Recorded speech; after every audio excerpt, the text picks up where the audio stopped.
नव्या वक्फ कायद्याला सुप्रीम कोर्टाकडून तुर्तास स्थगिती. 5 मे रोजी दुपारी 2 वाजता पुढील सुनावणी. केंद्र सरकारला 7 दिवसात उत्तर देण्याचे निर्देश. पश्चिम महाराष्ट्रामध्ये काँग्रेसला मोठा धक्का. माजी आमदार संग्राम थोपटे लवकरच भाजपमध्ये प्रवेश करण्याची शक्यता. आता शाळांमध्ये इयत्ता 1ली ते 5वी मराठी इंग्रजीसह हिंदी भाषाही सक्तीची. राष्ट्रीय शिक्षण धोरणाची राज्यात यंदापासूनच अंमलबजावणी.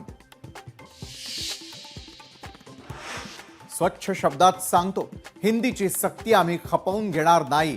राज ठाकरेंचा सरकारला इशारा. दक्षिण भारतातही हिंदी सक्ती करणार का? राज ठाकरेंचा संतप्त सवाल. घाटकोपरमध्ये पुन्हा एकदा मराठी गुजराती वाद पेटला. मराठी माणसं घाणेरडी, मच्छी खातात अशा शब्दात हिणवल्याचा मराठी कुटुंबाचा आरोप. गुजराती कुटुंब त्रास देत असल्याचा मराठी कुटुंबाचा आरोप. अल्पवयीन मुलींवर अत्याचाराच्या प्रकरणांमध्ये वाढ. रायगडमध्ये 4 दिवसात 3 अल्पवयीन मुलींवर अत्याचार, तर कर्जतमध्ये स्कूल बसच्या क्लीनरकडून 4-5 वर्षांच्या मुलींसोबत गैरकृत्य. मेट्रो 7A मार्गिकेवरील महत्त्वपूर्ण टप्पा पूर्णत्वास. मुख्यमंत्री फडणवीसांच्या उपस्थितीमध्ये 1.7 किलोमीटर लांबीच्या बोगद्याचा ब्रेक थ्रू. पुढील वर्षापर्यंत 150 मेट्रो मार्गिकेचं काम पूर्ण करणार, मुख्यमंत्र्यांचं वक्तव्य. सोन्याचे भाव 1 लाखांच्या उंबरठ्यावर.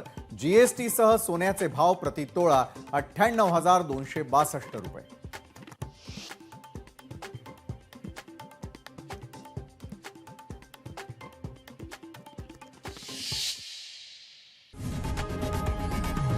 लोकशाही मराठी ऐका, पहा, जागरूक रहा.